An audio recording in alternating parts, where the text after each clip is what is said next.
Okay, ಈ ದಿನ ದೇವರ ವಾಕ್ಯಕ್ಕಾಗಿ ಹೋಗೋಣ.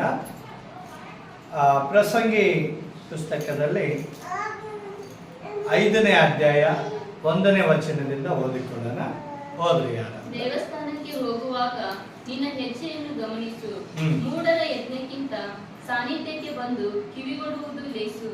ತಾವು ಮಾಡುವುದು ಅಧರ್ಮವೆಂದು ಮೂಢರಿಗೆ ಗೊತ್ತೇ ಇಲ್ಲ.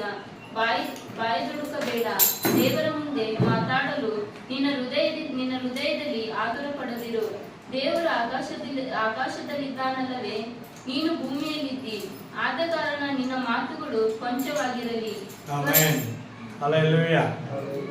ನೋಡ್ರಿ, ಇಲ್ಲಿ ನಾವು ದೇವರ ಆಲಯಕ್ಕೆ ಹೋಗುವಾಗ, ದೇವಸ್ಥಾನಕ್ಕೆ ಹೋಗುವಾಗ ನಮ್ಮ ಹೆಜ್ಜೆಗಳು ಗಮನಿಸಬೇಕು. ನಮ್ಮ ಹೆಜ್ಜೆಗಳು ಗಮನಿಸ್ಬೇಕಂತ. ಈಗ ನಾವು ಆಲಯಕ್ಕೆ ಹೋಗ್ತಾ ಇದ್ದೀವಿ ಅಂದ್ರೆ ನಾವು ಯಾವ ಉದ್ದೇಶದಿಂದ ಹೋಗ್ತಾ ಇದ್ದೀವಿ? ಆಲಯದಲ್ಲಿ ಹೋಗುವಾಗ ನಮ್ಮ ಒಳಗಡೆ ಒಂದು ಉದ್ದೇಶಗಳು ಬರಬೇಕು. ನಮ್ಮ ಹೆಜ್ಜೆಗಳು ಹೇಗಿರಬೇಕು ನೋಡ್ರಿ. ದೇವರ ಆಲಯಕ್ಕೆ ಹೋಗುವಾಗ ನಮ್ಮ ಹೆಜ್ಜೆಗಳ ಮೇಲೆ ನಾವು ಗಮನ ಇಡಬೇಕು. ಮೊದಲನೇದಾಗಿ ನಮ್ಮ ಹೆಜ್ಜೆಗಳು ಸ್ಪಷ್ಟವಾದ ಹೆಜ್ಜೆಗಳು ನಮ್ಮಲ್ಲಿ ಇರಬೇಕು. ಯೇಸು ಸ್ವಾಮಿ ಇಬ್ಬರ ವಿಷಯದಲ್ಲಿ ಹೀಗೆ ಒಂದು ಕಥೆ ಹೇಳಿದ. ಏನಪ್ಪ ಕಥೆ ಅಂತ ಹೇಳಿದ್ರೆ, ಪ್ರಾರ್ಥನೆ ಮಾಡೋದಕ್ಕಾಗಿ ಇಬ್ರು ದೇವಾಲಯಕ್ಕೆ ಹೋದ್ರಂತೆ. ಅಲ್ಲಿ ಒಬ್ಬ ವ್ಯಕ್ತಿ ಪರಿಸಾಯನಾಗಿದ್ದ. ಆತ ಪರಿಸಾಯನ ಅಂದಾಗ ಆತನಿಗೆ ಧರ್ಮಶಾಸ್ತ್ರವೆಲ್ಲ ಗೊತ್ತು, ಬೈಬಲ್ ಪರಿಪೂರ್ಣವಾಗಿ ನನಗೆ ಗೊತ್ತು, ಕ್ರಮ ಹೇಗೆ ನಾನು ಪ್ರಾರ್ಥನೆ ಮಾಡ್ಬೇಕು ಅನ್ನೋದು ಗೊತ್ತು, ದಿನಕ್ಕೆ 5 ಸಾರಿ ಪ್ರಾರ್ಥನೆ ಮಾಡ್ತೀನಿ, ದೇವರಿಗೆ ಕಾಣಿಕೆಗಳು ದಶಂಭಾಗಗಳು ಕ್ರಮ ತಪ್ಪಲಾರ್ದಂಗೆ ಕೊಡ್ತೇನೆ, ಅವೆಲ್ಲ ನಾವು ಮಾಡ್ತಾ ಇದ್ದ. ಮಾಡುವಾಗ ಅವನು ಒಳಗಡೆ ದೇವಾಲಯಕ್ಕೆ ಹೋಗಿದ್ದಾನೆ. ಅವನು ಒಳಗಡೆ ಏನಿಲ್ಲ, ಅಲ್ಲಿ ನಾಳಿಗಾಗಿ ನಾನು ದೇವರ ಮುಂದೆ ಏನಾದ್ರೂ ಬೇಡ್ಬೇಕಂತ ಇಲ್ಲ. ಅವನು ತಾನು ಮಾಡೋ ಕೆಲಸನ ದೇವ್ರಿಗೆ ಮತ್ತೊಮ್ಮೆ ಹೇಳಕ್ ಹೋಗ್ಯಾನ. ನೋಡ್ರಿ, ದೇವಾಲಯದಲ್ಲಿ ಪ್ರಾರ್ಥನೆ ಮಾಡಕ್ ನಿಂತ ಪರಿಸಾಯನ, ದೇವ್ರೆ ನಾನು 5 ಸಾರಿ ಪ್ರಾರ್ಥನೆ ಮಾಡ್ತೀನಿ ದೇವ್ರೆ, ನಾನು ಕಾಣಿಕೆ ಕೊಡ್ತೀನಿ ದೇವ್ರೆ, ದಶಂಭಾಗ ಕೊಡ್ತೀನಿ ದೇವ್ರೆ, ನಾನು ಧರ್ಮಶಾಸ್ತ್ರಕ್ಕೆ ವಿಧೇಯನಾಗಿ ಅದರ ಪ್ರಕಾರ ನಡ್ಕೊಂತೀನಿ ದೇವ್ರೆ. ಅವನು ಪ್ರಾರ್ಥನೆ. ದೇವರ ಆಲಯಕ್ಕೆ ಬಂದಿದ್ದಾನೆ. ಇಲ್ಲಿ ದೇವರ ಮುಂದೆ ತನಗೇನ್ ಬೇಕಾಗಿದೆ ಅಂತ ಕೇಳ್ತಾ ಇಲ್ಲ. ಆದ್ರೆ ನಾನು ದೇವರಿಗೆ ಎಲ್ಲಾ ರೀತಿಯಲ್ಲಿ ನಡ್ಕೊಂಡಿದ್ದೀನಿ, ನಾನು ಪರಿಶುದ್ಧ ಅಂತೇಳಿ ನನ್ನಷ್ಟಕ್ಕೆ ನಾನು ತೀರ್ಮಾನ ಮಾಡ್ಕೊಂಡ್ಬಿಟ್ಟೇನೆ.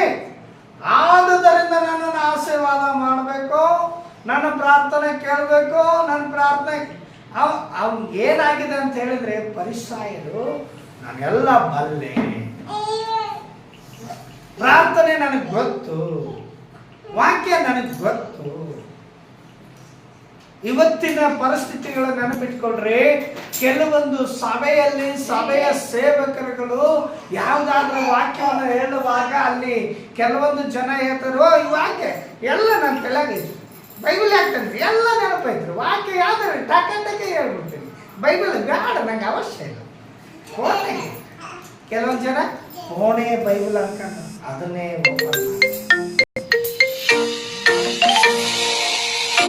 ಕ್ರಮವನ್ನು ತಪ್ಪಿ, ಕ್ರಮವನ್ನು ಮೀರಿ ದೇವರ ಆಲಯದಲ್ಲಿ ನಡೆಯುತ್ತಾರೆ. ಒಂದು ವೇಳೆ ವಾಕ್ಯ ದೇವರು ಸೇವಕರ ಮುಖಾಂತರ ಯಾವುದೋ ಒಂದು ವಾಕ್ಯ ಆಳವಾಗಿ ಹೇಳ್ತಾ ಇರುವಾಗ ಕೆಲವೊಂದು ಜನ ಅನ್ಕೊಂತಾರೆ ಇದು ನನಗೆ ಹೇಳ.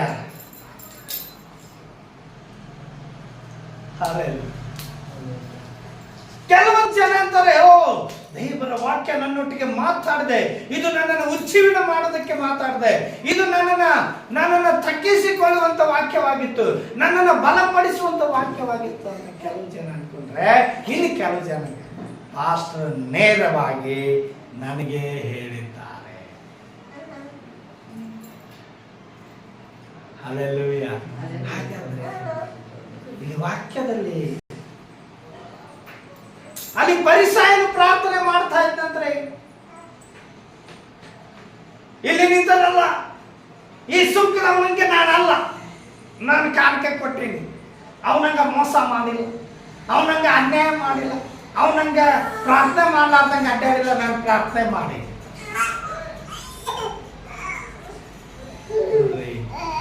ಫರಿಸಾಯನ ಪ್ರಾರ್ಥನೆ ಹೇಗಿತ್ತು ಅಂತ ಹೇಳಿದ್ರೆ, ಆಲ್ರೆಡಿ ನಾನು ಎಲ್ಲದರಲ್ಲಿ ನಿಲ್ತೀನಿ, ಆಲ್ರೆಡಿ ನಾನು ಎಲ್ಲದರಲ್ಲಿ ಎಲ್ಲವನ್ನು ಬಲ್ಲವನಾಗಿದ್ದೇನೆ, ದೇವರು ನನ್ನ ತೀರ್ಪು ಮಾಡಕ್ಕಿಲ್ಲ, ಮಾಡೋ ಅವಶ್ಯಕತೆನೇ ಇಲ್ಲ ಅಂತ ಹೇಳ್ತಾರೆ. ಹಾಗಾದ್ರೆ ಇಲ್ಲಿ ಒಬ್ಬ ಸುಂಕದವನ ಪ್ರಾರ್ಥನೆ ಇದೆ. ಆ ಸುಂಕದವನು ಹೇಳ್ತಾ ಇದ್ದಾನೆ, ನಾನು ಪಾಪಿ.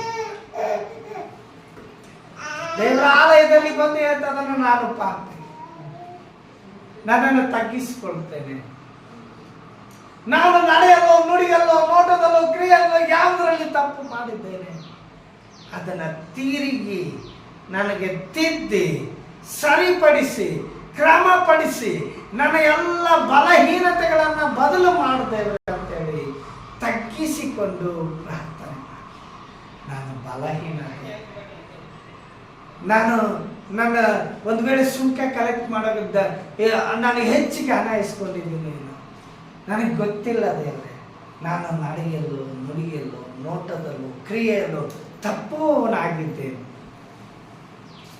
ನೋಡ್ರಿ, ಅಲ್ಲೆಲ್ಲ ಆ ತಗ್ಗಿಸುವಿಕೆ ಪ್ರಾರ್ಥನೆ ಇದೆಯಲ್ಲ, ಅದು ಎಲ್ಲವನ್ನ ಆಲಿಸುವಂಥದ್ದಾಗಿದೆ. ದೇವರ ಮಾತುಗಳನ್ನು ಕೇಳುವಂಥದ್ದು, ದೇವರ ವಾಕ್ಯಗಳನ್ನು ಕೇಳುವಂಥದ್ದು, ದೇವರ ವಾಕ್ಯದಲ್ಲಿ ಕ್ರಮಪಡಿಸುವಂಥದ್ದು, ನಾನು ಹೇಗೆ ಬದಲಾಗಬೇಕು ಅನ್ನುವಂಥದ್ದನ್ನ ಆ ಒಂದು ಸುಂಕದವನ ಪ್ರಾರ್ಥನೆ ಹೇಳಿ. ಅದೇ ಫರಿಸಾಯದವನ ಪ್ರಾರ್ಥನೆ ಹಾಗಿರ್ಲಿಲ್ರಿ, ಆಲ್ರೆಡಿ ನನಗೆಲ್ಲ ಗೊತ್ತಿದೆ, ಅವೆಲ್ಲ ನಾನು ಎಲ್ಲ ಬಲ್ಲೆ, ನನಗೆಲ್ಲ ಅವಶ್ಯಕತೆ ಇಲ್ಲ, ನನಗೆಲ್ಲ ಅವಶ್ಯಕತೆ ಇಲ್ಲ, ನಾನು ನಿನ್ನ ಕಡೆ ಅದನ್ನೆಲ್ಲ ಕೇಳಕ್ ಬಂದಿಲ್ಲ ದೇವ್ರೆ, ನಾನು ಕಾಣಿಕೆ ದಶಮಾಗ ಎಲ್ಲ ಕೊಟ್ಬಿಟ್ಟು ಪ್ರೇಯರ್ ಮಾಡೀನಿ, ಧರ್ಮೋಪದೇಶ ಎಲ್ಲ ಓದ್ತೀನಿ, ವಾಕ್ಯ ಓದ್ತೀನಿ, ಎಲ್ಲ ಬರುತ್ತೆ, ನನಗೆ ಅವಶ್ಯಕತೆ ಇಲ್ಲ, ಆದ್ದರಿಂದ ನನ್ನನ್ನು ಅವನಂಗೆ ಅನ್ಕೋಬೇಡ ದೇವ್ರೆ, ನಾನು ಎಲ್ಲ ಎಲಿಜಿಬಿಲಿಟಿ ಇದ್ದೀನಿ ಅಂತ ಹೇಳಿ. ಆದರೆ ಆ ಸುಂಕದವನು ಬಂದ ನಂತರ ಸುಂಕದವನ ಪ್ರಾರ್ಥನೆ ಹೀಗಾಗಿತ್ತಂದ್ರೆ, ಅವನು ತಗ್ಗಿಸಿಕೊಳ್ಳುವ ಪ್ರಾರ್ಥನೆ, ತನ್ನನ್ನು ಒಪ್ಪಿಸಿಕೊಳ್ಳುವ ಪ್ರಾರ್ಥನೆ. ದೇವರೇ, ನಾನು ಸುಂಕ ಕಲೆಕ್ಟ್ ಮಾಡುವಾಗ ಒಂದು ವೇಳೆ ಹೆಚ್ಚಾಗಿ ಕಲೆಕ್ಟ್ ಮಾಡಿ, ಯಾರಿಗಾದ್ರೂ ದೌರ್ಜನ್ಯವಾಗಿ ನಾನು ಮಾತಾಡಿದ್ದೇನೆ, ನನ್ನ ಕೆಲಸದಲ್ಲಿ ನಾನು ಅಕ್ರಮವಾಗಿ ನಡ್ಕೊಂಡಿದ್ದೀನೋ ಏನು,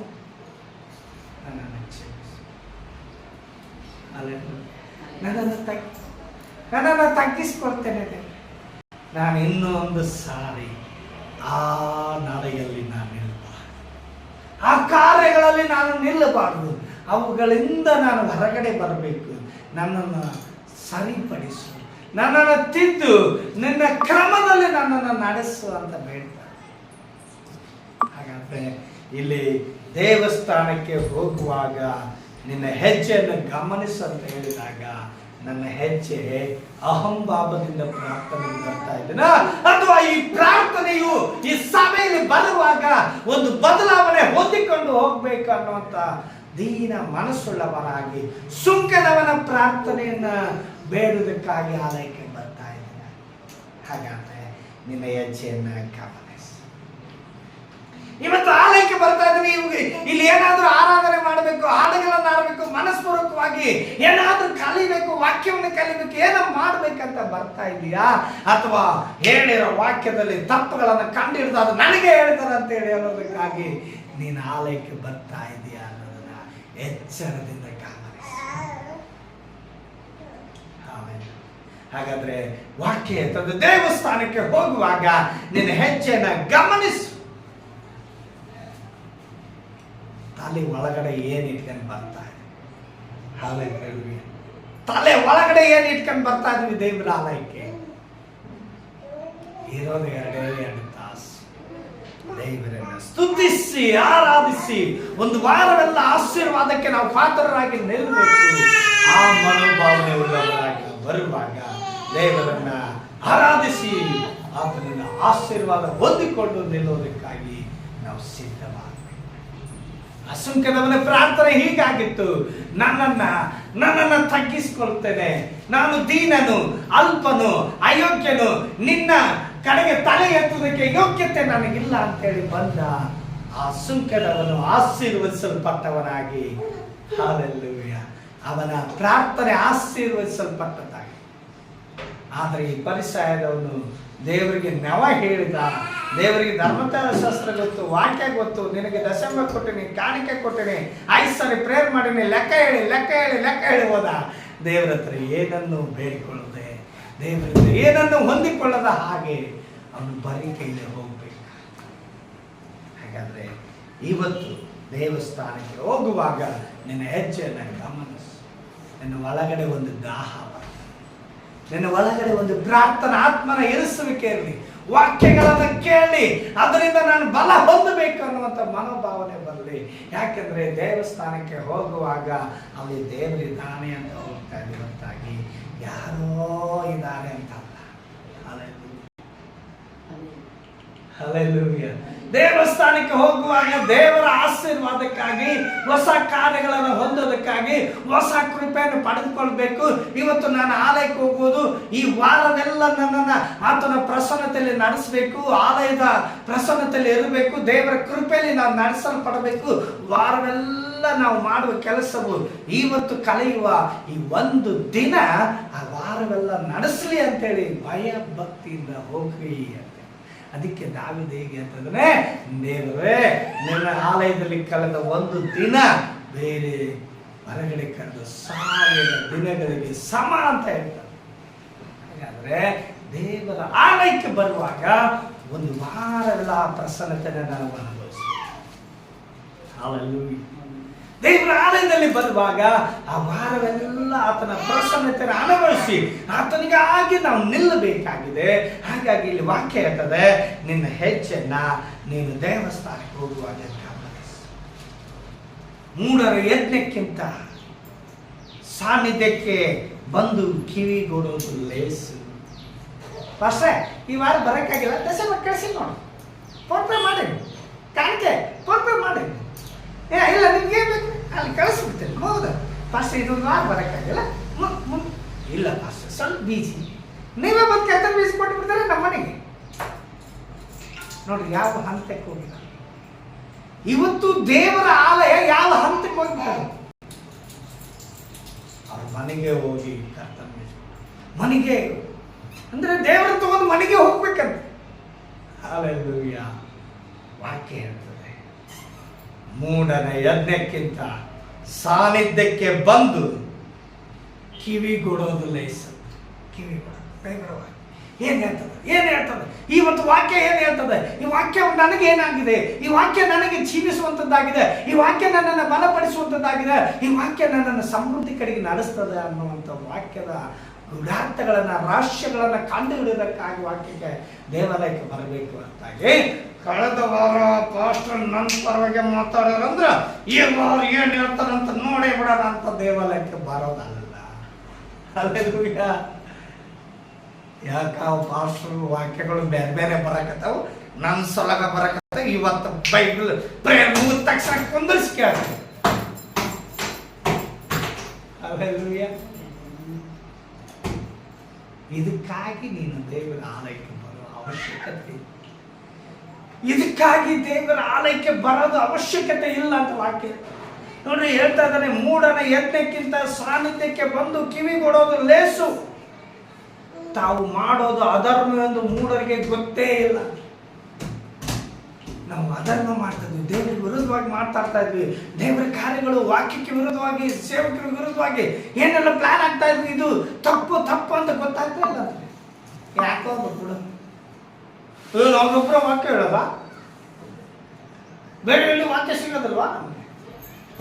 ಹಲ್ಲೆಲೂಯಾ. ನೋಡಿ ಇಲ್ಲಿ ವಾಕ್ಯ ಹೇಳ್ತದೆ, ದೇವರ ಆಲಯಕ್ಕೆ ಬಂದು ನೀನು ಆಲಯಕ್ಕೆ ಬರೋದು ಒಂದು ವಾರವೆಲ್ಲ ದೇವರು ನಿನ್ನ ಆ ಪ್ರಸನ್ನತೆಯಲ್ಲಿ ನಡೆಸಬೇಕು ಅನ್ನೋ ಉದ್ದೇಶ. ವಾರಕ್ಕೆ ಒಂದು ದಿನ ರಜೆ ತಗೊಂಡು ದೇವರ ಮುಂದೆ ಕಳೀಬೇಕು ಸಮಯ.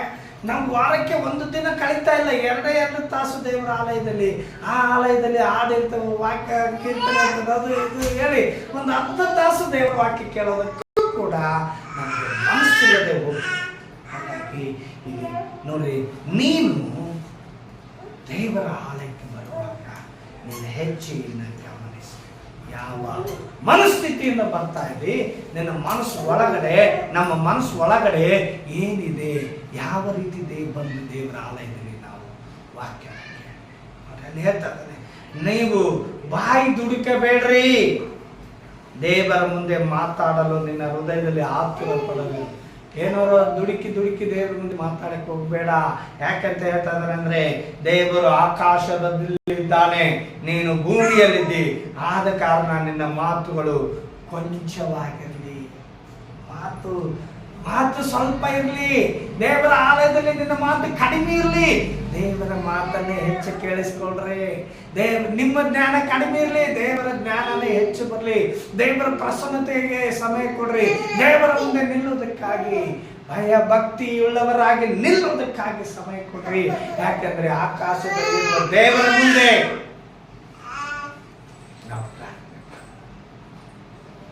ಬರ್ತಾ ಇರೋದು ಅದಕ್ಕೆ, ಆಕಾಶದಲ್ಲಿರುವ ದೇವರಿಗೆ ನಮ್ಮ ವಿಜ್ಞಾಪನೆಗಳನ್ನು, ಆತನ ಪ್ರಸನ್ನತೆಯನ್ನು ಅನುಭವಿಸಿ ನಮ್ಮ ಆಶೀರ್ವಾದಕ್ಕೆ ನಾವು ಪಾತ್ರರಾಗಿ ನಿಲ್ಲೋದಕ್ಕಾಗಿ ಆಲಯಕ್ಕೆ ಬರ್ತಾ ಇದ್ದೀವಿ. ಹಾಗಾಗಿ ಆತನ ಮುಂದೆ ಬಾಯಿ ದುಡುಕಿ ಏನೆಲ್ಲ ಮಾತಾಡೋದು ಬೇಡ. ದೇವರ ಆಲಯ, ದೇವರ ಆತ್ಮನ ಎರಿಸುವಿಕೆಯನ್ನು ಹೊಂದಿಕೊಳ್ಳೋದಕ್ಕಾಗಿ ನಾವು ಬರೋಣ. ಹಲ್ಲೆಲೂಯಾ. ಹಾಗಾದ್ರೆ ಇಲ್ಲಿ ಅಂತಾನೆ, ಆತನು ಆದ ಕಾರಣ ನಿನ್ನ ಮಾತುಗಳು ಕೊಂಚವಾಗಿರಲಿ, ಕನಸು ಬಹು ಪ್ರಯಾಸದಿಂದಲೂ ಉಂಟಾಗುತ್ತದೆ. ಹಲ್ಲೆಲೂಯಾ. ನೀನು ಏನು ಕನಸು ಕಾಣ್ತಾ ಇದೆಯಲ್ಲ, ಅದು ಬಹಳ ಪ್ರಯಾಸದಿಂದ ಉಂಟಾಗ್ತದೆ, ಅದು ಪ್ರಯಾಸದಿಂದ ತುಂಬಿಸಲ್ಪಟ್ಟಿರ್ತದೆ. ನಿನ್ನ ಕನಸು ಈಡೇರಬೇಕಾ, ನಿನ್ನ ಪ್ರಾರ್ಥನೆ ತಗ್ಗಿದ ಪ್ರಾರ್ಥನೆ, ತಗ್ಗಿಸಿಕೊಳ್ಳುವ ಪ್ರಾರ್ಥನೆ, ಒಪ್ಪಿಸಿಕೊಡುವ ಪ್ರಾರ್ಥನೆ. ನೀನು ನಿನ್ನ ಆಲಯಕ್ಕೆ ಬರುವಾಗ, ನೀನು ಸಾಧ್ಯವಾದಷ್ಟು ದೇವರಿಗೆ ದೀನ ಸ್ಥಿತಿಯಲ್ಲಿ ನಿಲ್ಲುವಾಗ ಮಾತ್ರ ನಿನ್ನ ಕನಸು ಈಡೇರೋದಕ್ಕೆ ಸಾಧ್ಯ. ಕನಸು ಏನೇಳ್ತದೆ, ಕನಸು ಬಹು ಪ್ರಯಾಸದಿಂದ.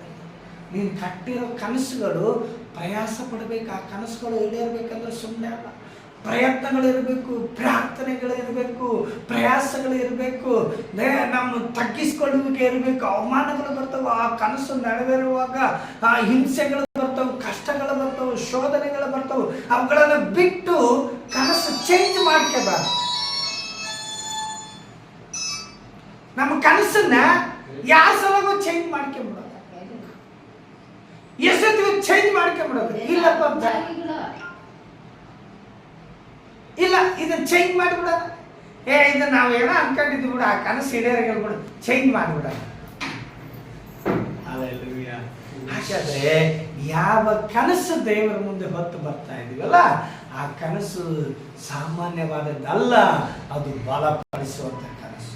ಆ ಕನಸು ಇವತ್ತು ಬಹು ನೋಡ್ರಿ, ವಾಕ್ಯ ಹೇಳ್ತದೆ, ಪ್ರಯಾಸದಿಂದ ಕೂಡಿರುವಂತ ಕನಸು. ಹಾಗಾದ್ರೆ ನಿನ್ನ ಜೀವಿತಕ್ಕಾಗಿ ಒಂದು ಕನಸನ್ನ, ಒಂದು ದರ್ಶನವನ್ನು ಹೊಂದಿಕೊಂಡವರಾಗಿ ನಾವು ದೇವರ ಮುಂದೆ ಬರುವಾಗ, ಆ ಕನಸುಗಳು ನಮ್ಮಲ್ಲಿ ನಮ್ಮ ಜೀವಿತಕ್ಕೆ ನೆರವೇರಬೇಕಾದ್ರೆ ನಾವು ಬಹಳ ಮಾತಾಡಿದ್ರೆ ನಮ್ಮನ್ನು ನಾವು ತಗ್ಗಿಸಿಕೊಂಡು ದೀನ ಸ್ಥಿತಿಯಲ್ಲಿ ನಿಲ್ಲುವಾಗ ಮಾತ್ರ ಆ ಕನಸು ಈಡೇರೋದಕ್ಕಾಗ್ತದೆ. ಕೆಲವೊಂದು ಸಂದರ್ಭಗಳಲ್ಲಿ ನಾವು ನಮ್ಮ ಕನಸನ್ನ ಅದನ್ನು ಪರಿಪೂರ್ಣ ಹೊಂದಿಕೊಳ್ಬೇಕಾದ್ರೆ ಕೆಲವೊಂದು ಸಂದರ್ಭಗಳಲ್ಲಿ ಕಿವುಡಾಗಬೇಕು, ಕೆಲವೊಂದು ಸಂದರ್ಭದಲ್ಲಿ ಮೂಕರಾಗಬೇಕು, ಕೆಲವೊಂದು ಸಂದರ್ಭದಲ್ಲಿ ಕೂಡ್ರಾಗಬೇಕಾಗ್ತದೆ. ನಮ್ಮ ಎದುರಿಗೆ ಕಣ್ಣಿದ್ದು ಕಾದಂಗೆ ನಡ್ಕೋಬೇಕಾಗ್ತದೆ, ಕಿವಿ ಕೇಳಿದ್ರು ಕೇಳಾರ್ದಂಗೆ ಇರಬೇಕಾಗ್ತದೆ. ಒಂದು ವೇಳೆ ಮಾತಾಡಕ್ ಬಂದರೂ ಮಾತಾಡಬಾರ್ದು. ಅಂತ ಸಂದರ್ಭಗಳು ನಿಲ್ಲುವಾಗ ನಮ್ಮ ಕನಸುಗಳು ಈಡೇರ್ತವೆ, ಕನಸುಗಳು ಪರಿಪೂರ್ಣವಾಗ್ತವೆ. ಎಲ್ಲದಕ್ಕೂ ನಾವು ಮಾತಾಡೋದಕ್ಕೆ ಅದರ ವಾಕ್ಯ ಇರ್ತದೆ, ಮೂಢನ ಧ್ವನಿಯು ಬಹು ಮಾತುಗಳಿಂದ ಕೂಡಿದ್ದಾಗಿದೆ. ನೀನು ದೇವರಿಗೆ ಹರಕೆಯನ್ನು ಕಟ್ಟಿದರೆ ಅದನ್ನು ತೀರಿಸಲು ತಡ ಮಾಡಬೇಡ. ಆತನು ಮೂಢರಿಗೆ ಒಲಿಯನು, ನಿನ್ನ ಹರಕೆಯನ್ನು ಒಪ್ಪಿಸು. ಹಾಗಾದ್ರೆ ಮಾತಾಡೋದೇ ಮಾಡಿದ್ರೆ ದೇವರ ಮುಂದೆ ಆ ಮೂಢನ ಹರಕೆನ ದೇವರು ಪರಿಪೂರ್ಣ ಮಾಡೋದಿಲ್ಲ. ನಿನ್ನ ಹರಕೆ ತೀರ್ಬೇಕಾ? ಹಾಗಾದ್ರೆ ಕೆಲವೊಂದು ವಿಷಯದಲ್ಲಿ ನಮ್ಮನ್ನು ನಾವು ತಗ್ಗಿಸಿ, ನಮ್ಮ ಕನಸುಗಳು ಪ್ರಯಾಸವಾಗಿರ್ತವು, ಆ ಕನಸುಗಳು ಈಡೇರ್ಬೇಕಾದ್ರೆ ಕೆಲವೊಂದು ವಿಷಯಗಳನ್ನು ನಾವು ತಗ್ಗಿಸಿಕೊಳ್ಬೇಕು, ಕೆಲವೊಂದು ವಿಷಯದಲ್ಲಿ ಒಪ್ಪಿಸಿಕೊಳ್ಬೇಕು, ಕೆಲವೊಂದು ವಿಷಯದಲ್ಲಿ ನಾವು ಮೌನವಾಗಿರಬೇಕು. ಹಾಗಾದ್ರೆ ವಾಕ್ಯ, ನೀನು ಹರಿಸಿಕೊಂಡು ತೀರಿಸದೆ ಇರೋದಕ್ಕಿಂತ ಹರಕೆ ಮಾಡಿಕೊಳ್ಳದೆ ಇರೋದೇ ವಾಸಿ. ಬಂದ್ಬಿಡೋದು, ಚರ್ಚಲ್ಲಿ ಏನೋ ಕೊಡ್ತೀನಿ ಅಂದ್ಬಿಡೋದು, ಕೊಟ್ಟರು ಅದನ್ನು ಮಾಡ್ತೀವಿ, ಇದನ್ನು ಉಬ್ಬಿಸ್ಕೊಂಡು ಮಾತಾಡಿದ ಮೇಲೆ ನೀನು ಹರಕೆ ಹೊತ್ತ ಮೇಲೆ ಅದನ್ನು ತೀರಿಸದೇ ಇದ್ರೆ ನಿನಗೆ ಅದರ ಬಾಧೆ, ಅದಕ್ಕೆ ಬರುವ ಪೆಟ್ಟುಗಳು ನಿನಗೆ. ಯಾಕಂದ್ರೆ ವಾಕ್ಯ ಹೀಗೆ ಹೇಳ್ತದೆ, ನೀನು ಹರಿಸಿಕೊಂಡು ತೀರಿಸದೇ ಇರೋದಕ್ಕಿಂತ ಹರಕೆ ಮಾಡಿಕೊಳ್ಳದೆ ಇರೋದೇ ವಾಸಿ. ಅದಕ್ಕೆ ನಮ್ಮ ಮಾತುಗಳು ದೇವರ ಆಲಯದಲ್ಲಿ ಕೊಂಚವಾಗಿರಲಿ, ಕಡಿಮೆಯಾಗಿರಲಿ, ದೇವರ ಮಾತುಗಳು ಹೆಚ್ಚಾಗಿ ಕೇಳಿಸಲ್ಲ. ನಮ್ಮ ಮಾತುಗಳು ದೇವರ ಆಲಯದಲ್ಲಿ ಕಡಿಮೆಯಾಗಿರಲಿ. ನೀನು ಹರಕೆ ಮಾಡೋದು ದೇವರಿಗೆ ಇಷ್ಟ ಇಲ್ಲ. ಹರಕೆ ಮಾಡಿದ ಮೇಲೆ ತೀರ್ಸಕ್ಕಾಗಲಾರ್ದು ಒದ್ದಾಡೋದು ಬೇಡಪ್ಪ, ನೀನು ಹರಕೆ ಮಾಡೋದೇ ಬೇಡ. ಆದರೆ ಅದನ್ನು ತೀರಿಸ್ಬೇಕಂತ ಹೇಳ್ತದ್ರೆ, ತೀರಿಸದೇ ಇರೋದಕ್ಕಿಂತ ಹರಕೆ ಮಾಡಿಕೊಳ್ಳದೇ ಇರೋದೇ ವಾಸಿ. ಯಾಕೆಂದ್ರೆ ನಿನ್ನ ಬಾಯಿ ನಿನ್ನನ್ನು ಪಾಪಕ್ಕೆ ಗುರಿ ಮಾಡದಂತೆ ನೋಡಿಕೋ, ಇದು ಅಜಾಗರೂಕತೆಯಿಂದ ಆಯ್ತು ಅಂತ ದೇವರು ಮುಂದೆ ಹೇಳ್ತಾರೆ. ಇಲ್ಲ, ನಾ ಹಂಗೆ ಬೇಡಿಕೆ ಬಿಟ್ಟ ಹಂಗೆ ಕೂತಿದ್ವಿ ಅಂದ್ಬಿಟ್ಟೆ, ನಂಗೆ ಕೊಡೋಕ್ಕಾಗಲ್ಲ ಬಿಡ್ರಿ, ಹಂಗೆ ಚರ್ಚೆಗೆ ಅಂದ್ರೆ ನಾವು ಜೋಕ್ ಮಾಡಿದ್ವಿ, ಅದನ್ನೆಲ್ಲಿ ಕೊಡೋಕ್ಕಾಗತ್ರಿ ಅನ್ಬೇಡ. ಯಾಕೆಂದ್ರೆ ದೂತನ ಮುಂದೆ ಹೇಳಬೇಡ, ದೇವರು ನಿನ್ನ ಮಾತಿಗೆ ರೋಷಗೊಂಡು ನಿನ್ನ ಕೈ ಕೆಲಸವನ್ನು ಏಕೆ ಹಾಳು ಮಾಡಬೇಕು. ಹಾಗಾದ್ರೆ ದೇವರ ಆಲಯದಲ್ಲಿ ದಿಢೀರ್ ಅದು ಮಾಡ್ತೇನೆ ಇದು ಮಾಡ್ತೇವೆ ಅವನ್ನೆಲ್ಲ ಬಿಟ್ಟು ಬಿಡ್ರಿ. ದೇವರ ಮಾತಿಗೆ ಕಿವಿ ಕೊಡ್ರಿ, ದೇವರ ವಾಕ್ಯಕ್ಕೆ ಕಿವಿ ಕೊಡ್ರಿ, ದೇವರ ಮುಂದೆ ಒಪ್ಪಿಸಿಕೊಡ್ರಿ. ಯಾಕಂದ್ರೆ ಬಹಳ ಕನಸುಗಳಿಂದ, ವ್ಯರ್ಥ ವಿಷಯಗಳಿಂದಲೂ ಹೆಚ್ಚು ಮಾತುಗಳು ಹೊರಡುತ್ತವೆ. ನೀನಂತೂ ದೇವರಲ್ಲಿ ಭಯ ಭಕ್ತಿ ಉಳ್ಳವನಾಗಿ, ನಿನ್ನ ಕೆಲಸ ದೇವರಲ್ಲಿ ಭಯ ಭಕ್ತಿ ಉಳ್ಳವನಾಗಿರು. ನೀನು ಎಷ್ಟು ಭಯ ಭಕ್ತಿ ಉಳ್ಳವನಾಗಿದ್ದೆಂದು ದೇವರಿಗೆ ಗೊತ್ತಾಗ್ತದೆ. ಹಾಗಾದ್ರೆ ಹೆಚ್ಚು ಮಾತಾಡೋದು ಬೇಡ, ಹೆಚ್ಚು ಕನಸುಗಳ ಕಾಣೋದಲ್ಲ, ಇವುಗಳಲ್ಲಿ ವ್ಯರ್ಥ ವಿಷಯಗಳಾಗ್ತವು, ಹೆಚ್ಚು ಮಾತುಗಳು ಹೊರಡ್ತವು. ಆದರೆ ನೀನಂತೂ ದೇವರಲ್ಲಿ ಭಯ ಭಕ್ತಿ ಉಳ್ಳವನಾಗಿ. ಹಾಗಾದ್ರೆ ಆಲಯಕ್ಕೆ ನೀನು ನಾನು ಬರುವಾಗ ನನ್ನ ಹೆಜ್ಜೆಯನ್ನು ಗಮನಿಸಿಕೊಂಡು ದೇವರಲ್ಲಿ ಭಯ ಭಕ್ತಿಯಿಂದ ಬರುವಾಗ ನಾವು ಆಶೀರ್ವಾದಕ್ಕೆ, ನಮ್ಮ ಕನಸುಗಳು ಈಡೇರೋದಕ್ಕೆ ನಾವು ಪಾತ್ರರಾಗಿ. ಹಾಗಾದ್ರೆ ನಮ್ಮ ಕನಸುಗಳು ಈಡೇರ್ಬೇಕಾ? ನಾವು ಭಯ ಭಕ್ತಿಯಲ್ಲಿ ದೇವರ ಆಶೀರ್ವಾದಗಳು ನಮಗೆ ಸಿಗಬೇಕಾ? ಹಾಗಾದರೆ ನಾವು ದೇವರ ಮುಂದೆ ನಮ್ಮ ಮಾತುಗಳನ್ನು ಕಡಿಮೆ ಮಾಡಿ ಭಯ ಭಕ್ತಿಯಿಂದ ದೇವರ ಮುಂದೆ ಬರೋಣ. ಆತನ ಮುಂದೆ ಬರುವಾಗ ನಮ್ಮ ಆಡಂಬರಗಳು ಅಂದರೆ ದೇವರ ಆಲಯದಲ್ಲಿ ಪರಿಸಾರ ತನ್ನ ಆಡಂಬರ ಜೀವಿತನ ಹೇಳ್ಕೊಂಡ, ದೇವರೇ ನಾನು 3 ಹೊತ್ತು ಪ್ರಾರ್ಥನೆ ಮಾಡ್ತೇನೆ, ನಾನು ದಶಭಾಗ ಕೊಡ್ತೇನೆ, ಧರ್ಮಶಾಸ್ತ್ರವೆಲ್ಲ ಓದಿದ್ದೇನೆ, ಕಾಣಿಕೆಗಳನ್ನು ಕೊಡ್ತೇನೆ, ದಾನ ಧರ್ಮಗಳನ್ನು ಮಾಡ್ತೇನೆ, ಎಲ್ಲ ಮಾಡ್ತೀನಿ, ಅಲ್ಲಿಂತನಲ್ಲ ಆ ಒಂದು ಸುಂಕದವನಂಗೆ ನಾನಲ್ಲ, ಅವನೆಲ್ಲ ಪರಿಶುದ್ಧ ಅದೇನೆ ಅಂತ ಹೇಳಿ. ಆದರೆ ಸುಂಕದವನು ಪ್ರಾರ್ಥನೆ ಮಾಡಿದ, ನಾನು ಪಾಪಿ, ನನ್ನ ತಲೆಯನ್ನು ನಿನ್ನ ಕಡೆಗೆ ಎತ್ತುವುದಕ್ಕೆ ಯೋಗ್ಯತೆ ನನಗಿಲ್ಲ ದೇವರೇ ಅಂತ ಸುಂಕದವನು. ಅಂದರೆ ಆಶೀರ್ವಾದ ಈ ಪರಿಸರ ತಗೊಂಡು ಹೋಗ್ಲಿಲ್ರಿ, ಆದರೆ ಸುಂಕದವನ ಆಶೀರ್ವದಿಸಲ್ಪಟ್ಟವನಾಗಿರ್ಬೋದು.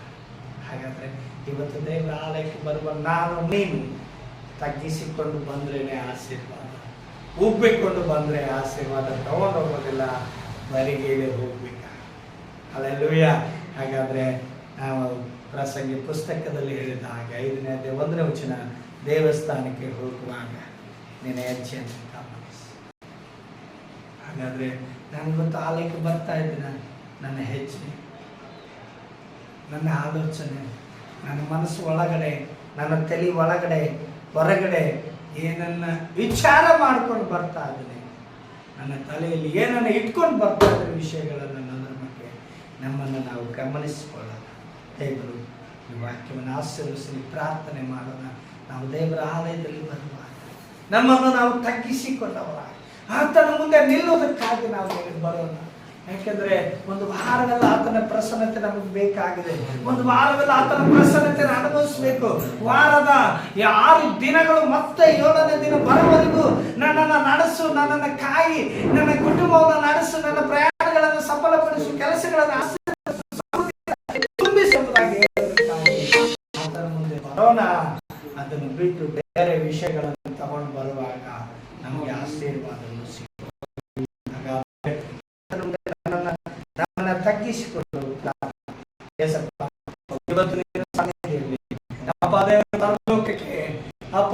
ನಿನಗೆ ವಿರೋಧವಾಗಿ ಪಾಪಿಗಳಾಗಿದ್ದೇವೆ. ನಮ್ಮ ತಪ್ಪುಗಳನ್ನು ನಮ್ಮ ನಡೆಯಲ್ಲೂ ನುಡಿಯಲ್ಲೂ ನೋಟದಲ್ಲೂ ಕಾರ್ಯಗಳಲ್ಲಿ ಮಾಡಿರುವ ತಪ್ಪುಗಳನ್ನು ಕ್ಷಮಿಸಿ ನಿನಗೆ ಯೋಗ್ಯನಾದ ಮಗಳಾಗಿರುವುದಕ್ಕೆ ಯೋಗ್ಯನ ಅಲ್ಲದೆ ಇರುವಾಗಲೂ ನಮ್ಮನ್ನು ಆಳಾಗಿ ನೀನು ಸ್ವೀಕಾರ ಮಾಡು. ಅಪ್ಪ ದೇವರೇ, ಒಂದು ಆಳಲ್ಲಿ ನಮ್ಮನ್ನು ಒಬ್ಬರಾಗಿ ಸ್ವೀಕಾರ ಮಾಡು. ಬಲ ನಂಬಿಕೆಸ್ಥ ನಾನು ಒಳ್ಳೆ ಆಳಾಗಿ ನಮ್ಮನ್ನ ನೀನು ಸ್ವೀಕಾರ ಮಾಡುತ್ತೇವೆ. ನಿನಗೆ ಯೋಗ್ಯರಾಗಿ ಜೀವಿಸೋದಕ್ಕೆ ನಮಗೆ ಸಹಾಯ. ದೇವಸ್ಥಾನಕ್ಕೆ ಹೋಗುವಾಗ ನಮ್ಮ ಹೆಜ್ಜೆಯನ್ನು ಗಮನಿಸಬೇಕಂತ ಹೇಳಿದ್ರೆ ನಮ್ಮ ಹೆಜ್ಜೆಯನ್ನು ಇವತ್ತಿಂದ ಗಮನಿಸ್ತೇವೆ. ನಾವು ನಿನ್ನ ಸನ್ನಿಧಿಯಲ್ಲಿ ನಿನ್ನ ಪ್ರಸನ್ನತೆಯನ್ನು ಅನುಭವಿಸುವುದಾಗಿ ನಿನ್ನ ಮುಂದೆ ನಮ್ಮನ್ನು ನಾವು ತಗ್ಗಿಸಿಕೊಂಡು ಬರ್ತೇವೆ. ನಿನ್ನ ಆತ್ಮನ ಇರಿಸುವಿಕೆ ನಡೆಸುವಿಕೆಯಿಂದ ನಮ್ಮನ್ನು ತುಂಬಿಸಿ ನಡೆಸಿ ಬಲಪಡಿಸಬೇಕಾಗಿ ಯೇಸು ನಾಮದಲ್ಲಿ ಬೇಡ್ತೇನೆ. ತಂದೆಯಾದ ದೇವರ ಪ್ರೀತಿ, ಮಗನಾದ ಯೇಸು ಕ್ರಿಸ್ತನ ಕೃಪೆ, ಪವಿತ್ರ ಆತ್ಮನ ಸೇರುವುದು ನಮ್ಮೆಲ್ಲರನ್ನು ಇವತ್ತು ಧ್ಯಾನ ಮಾಡುವ ವಾಕ್ಯ ಉಪದೇಶಗಳ ಮೇಲೆ ಇಂದಿಗೂ ಎಂದೆಂದಿಗೂ ನೆಲೆಯಾಗಿರಲಿ. ಆಮೆನ್.